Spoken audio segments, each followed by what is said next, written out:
Hey everybody, I'm going to take another ride and talk about another topic that's kind of near and dear to my heart. So come along and join me.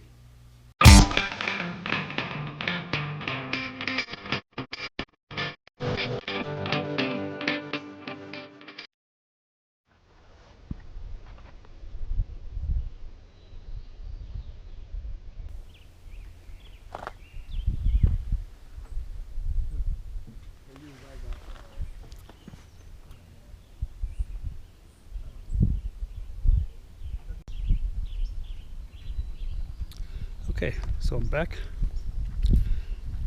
I've got some water boiling, as you can see right there. Got my gear out, got my coffee, got my jet boil, got my French press. So let's talk about a few things here. Let's see if I can put this down where just kind of sit and talk. All right.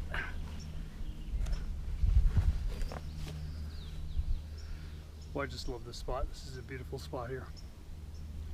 Yeah, so like I said, I've been riding for 40 plus years on and off, and most recently in adventure biking. I've had two Kawasaki KLR 650s, and then most recently this Himalayan, and I just love this bike. So anyway, so I have 10 myths that I've come up with. There's probably more. First one is that you have to have a beard to be a biker, to be a motorcycle adventure camper.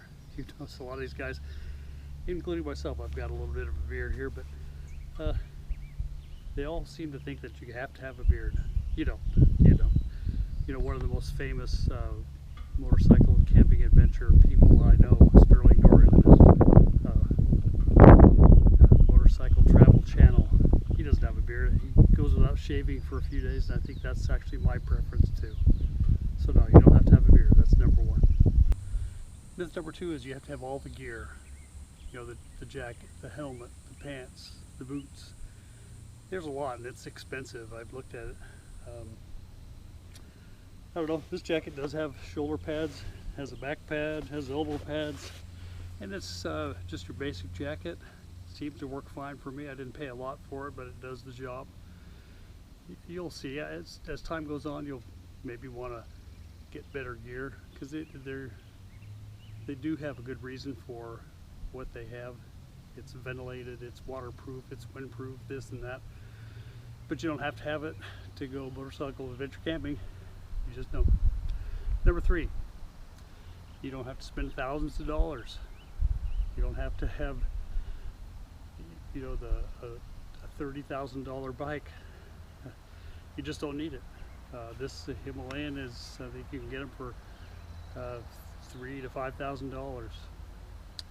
And you just don't need to have those great big huge adventure bikes. There are advantages given, there are advantages, and as time goes on you may decide you need one of those.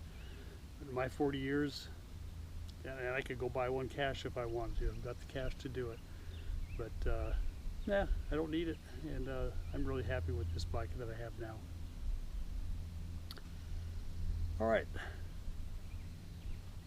number five. You have to be under 40 to enjoy. That's certainly not true. I'm 70 and I'm still at it and still enjoy it. It does help. Youth does help. You know, when you have to stand on your bike for extended periods, you got to be in good shape to do that. It's not an easy task, so you got to be in shape, but you can be in shape and still go out there and be over 70.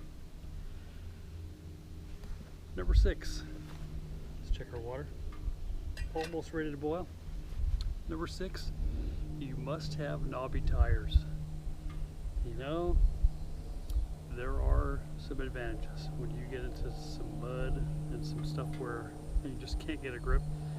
Knobby tires do help. I've got semi, I think they're 50-50 or maybe 70-30 on this bike. They're the stock tires. They're good in gravel, they're good in dirt, they're good on the highway, they're good all-around tires. And that's what I recommend. It all depends on what you travel. You don't need very big, expensive knobby tires. They're kind of squirrely on the highway, but you know, if you don't drive very much on the highway, then it's good. I've had knobby tires, really aggressive knobby tires, and they're okay on the highway. They can surprise you when you go around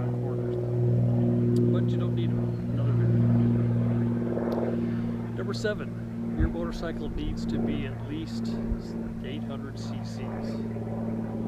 No, this one's a 411 cc and it does fine. I've had this thing packed down fully with gear.